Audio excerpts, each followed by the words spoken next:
From Durham, North Carolina, you're watching Cocktails Under Quarantine.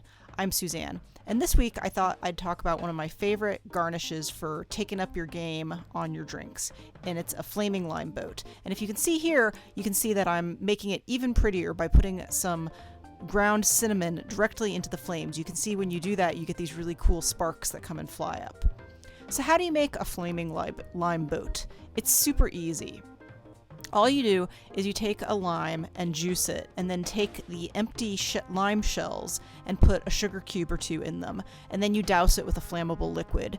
Now, you can use high-proof alcohol, but actually the best flame comes from using lemon extract. So just take about a cap full of it and soak your sugar cubes in it, and then light it with a match. Make sure to keep your hair back and be safety conscious.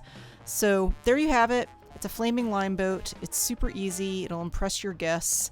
I'm using it here on a flaming moe, which was inspired by Greg over at How to Drink.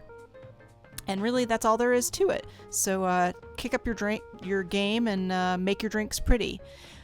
We're on Facebook and YouTube. We love it when you like and share and subscribe the content that we're putting out. And as always, stay safe and drink responsibly.